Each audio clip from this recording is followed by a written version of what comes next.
Hello everybody, we will discuss today about a study performed by Nicola De Stefano and other experts in the field of multiple sclerosis.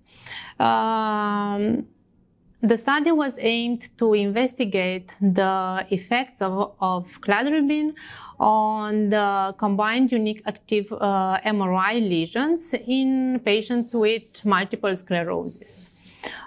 This study was presented at a poster at the 2021 Virtual Congress of the American Academy of Neurology.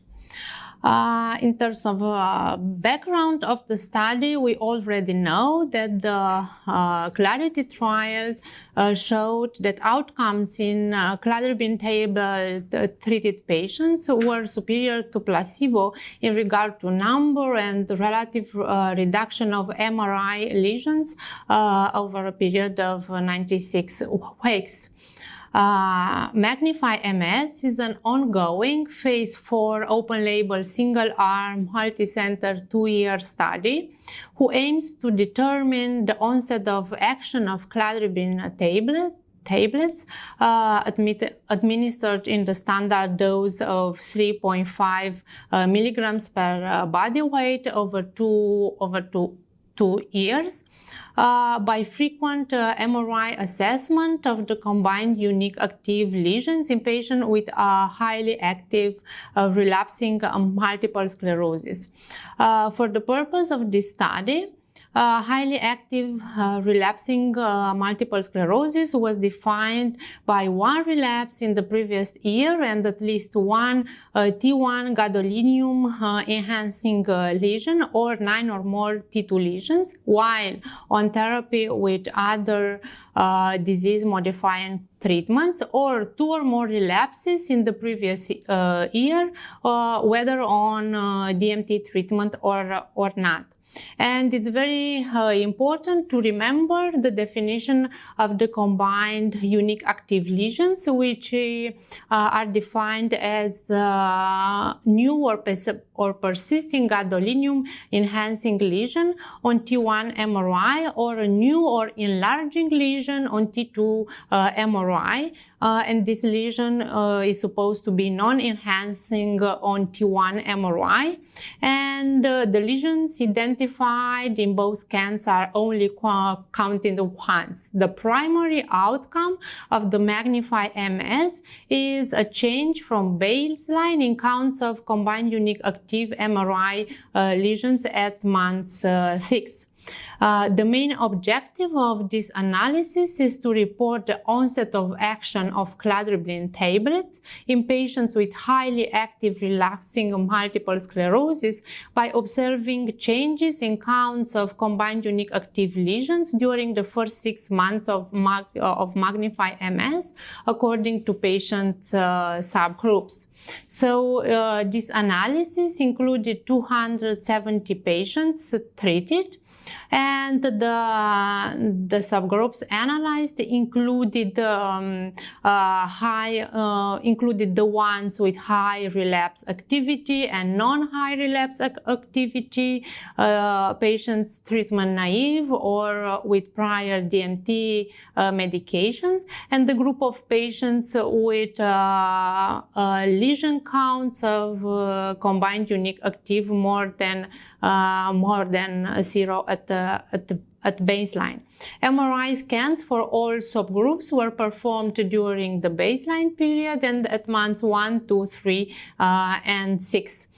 Differences in the combined unique active lesion count between post-baseline periods were compared with the baseline periods. And we had 3 predefined periods, which was the period 1 between months 1 and 6, period 2 between months 2 and 6, and period 3 between month 3 and 6. Combined unique active lesion count was standardized to period length and the number of MRIs in a period. In terms of patient characteristics, we can see that more than 60% of patients were females, as expected. The mean age was 37 years. The time since onset of MS was rather variable. It was around 7 years, but it varied significantly between groups. The median number of relapses within the prior 1 year was 2, and the median EDSS at the baseline was also 2.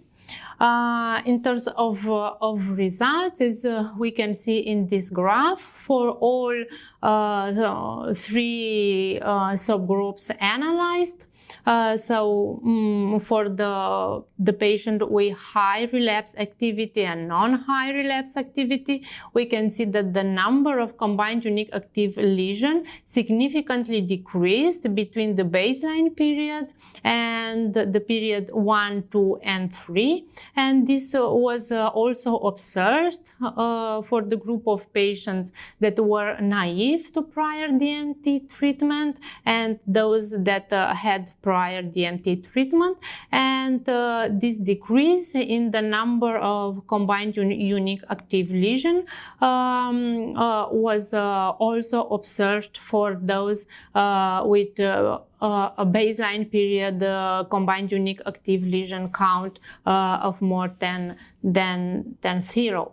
And then if it is to look at the results of the statistical analysis, we can see that the standardized combined unique active lesion counts were significantly reduced in all 3 periods across both highly relapsing activity patient and non-highly relapsing activity groups.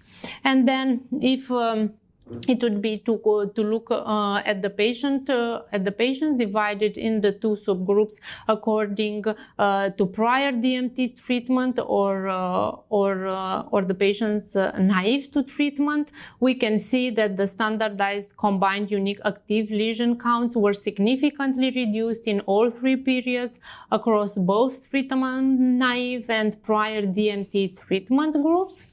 And then if we look specifically at the group of patients with the baseline period combined unique active lesion count more than 0, we can see that these lesions were significantly reduced in all 3 periods among these patients. And then a very important finding of this analysis is that the T1 gadolinium enhancement lesion counts were significantly decreased from months 2 onwards. So at the MRIs performed at month 2, at month 3, and at month 6, we can observe a significant decrease in the number of combined unique active lesions, but this decrease was not significant on the MRI performed at month 1.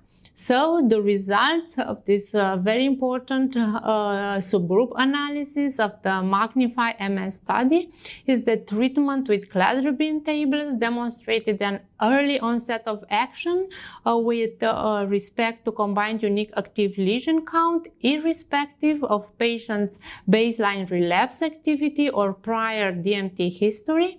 And also that reduction in mean combined unique active count was observed starting from the end of the first months of treatment, and this reduction increased with time during the observation period, extending to the end of month 6. Thank you very much.